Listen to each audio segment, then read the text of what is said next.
Check out carmarshal.com. The link is in the description. They help support us.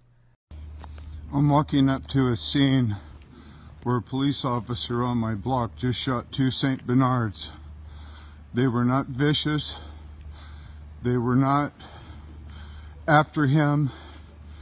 He did it on his own will. That's the owner over there to the right. These dogs were not aggressive. He put 8 shots into each dog.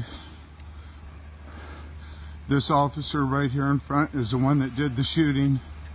The dogs came into my driveway, were not aggressive.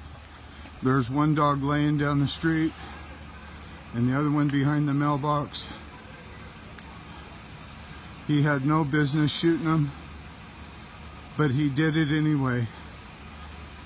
This is the guy right here that did the shooting. Put 8 shots in each dog. There's the dog suffering behind the mailbox. They won't put him down. The older one has finally died, but they've both been suffering for 25 minutes at least. He had no business shooting the dogs. They were in my driveway. He was the aggressor. The dogs were not the aggressor.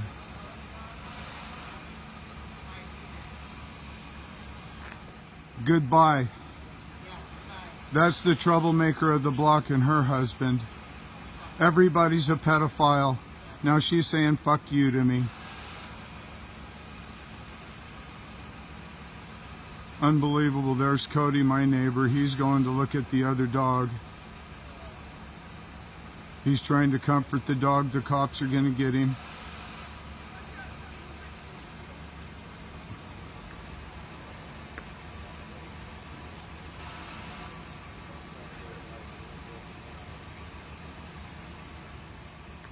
This is the owner's friend.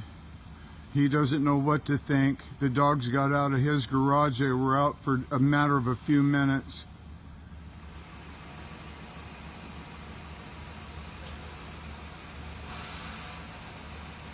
I can't believe that this guy shot these dogs. He was the aggressor. The dogs were not.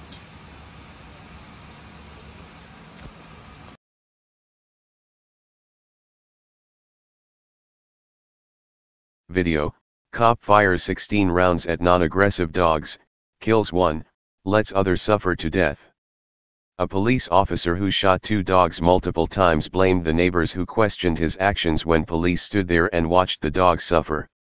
By Rachel Blevins, November 14, 2017. Red Bluff, CA.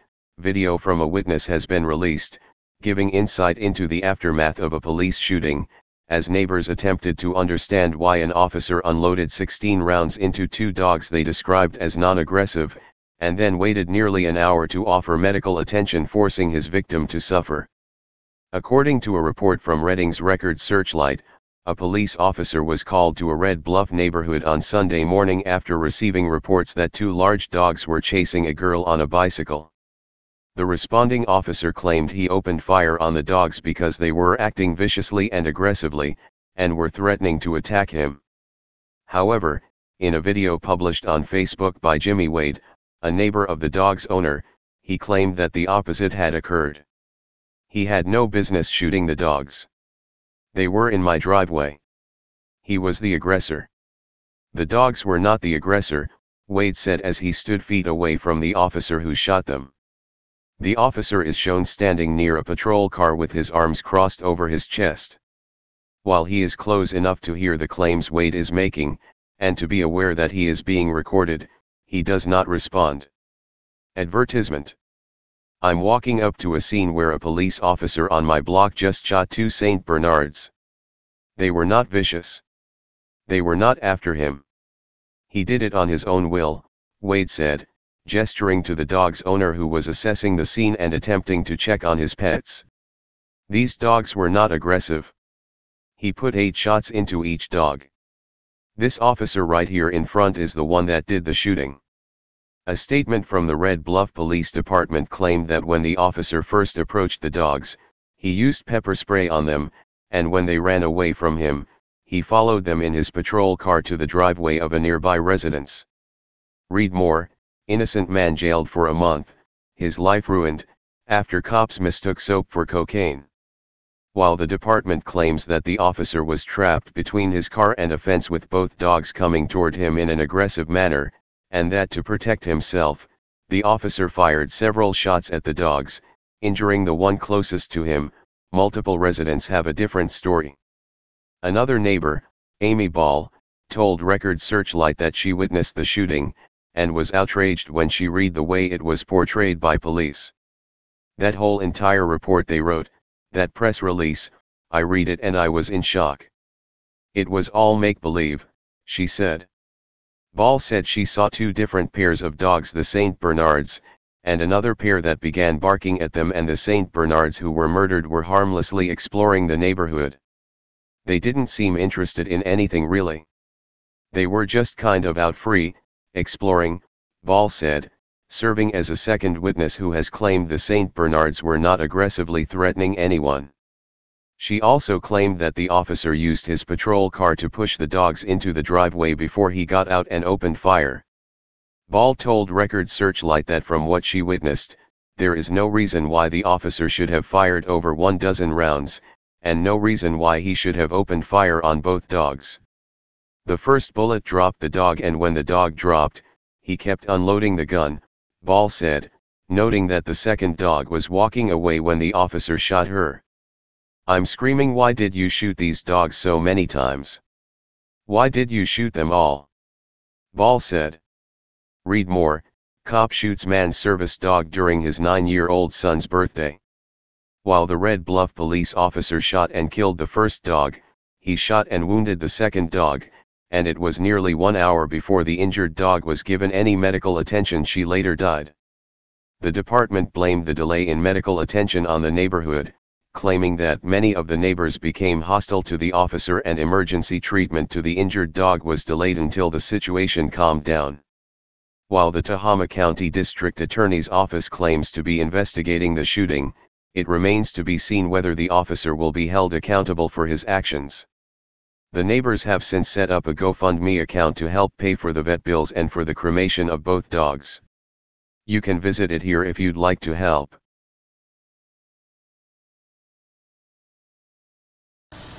Hey Charlotte County, this is Charlotte County Cop Watch, and I wanted to explain what fair use is. You can use pieces of news articles if you're doing it for news reporting, you have commentary, and you're doing it for education purposes. So that's what fair use is, as you can see right here. Another reason why I wanted to make this video is to let you know I have just joined with Patreon. A nice thing with Patreon, I make no money on YouTube. They took the money away years ago, and so this is another way to give, and it's a nice thing too because you can give monthly. You can give $1, $5, $10, whatever. I do 4 to 5 hours a day on trying to wake the sheep up on how corrupt it is and different ways that you can fight the corruption. So Patreon is a way that you can do it, and then of course the old way is still there. Donate to Charlotte County Cop Watch with PayPal or credit card. So keep that in mind. 4 to 5 hours a day. I make no money, but the corruption happened to me and I'm sick of it, so I'm trying to wake people up. But my wife would love it if if we could get some help out there. There's 47,000 subscribers. Just think if each one of you subscribers just gave let's say actually yes, $1 a month. 47,000 subscribers gave $1 a month. That would be awesome. That's not going to happen. But anyways, that would be great if it did happen. But do the math in your head. Just think about it. Like I said, 4 to 5 hours a day. I get no money from YouTube. YouTube has gone nuts. You can't do anything anymore.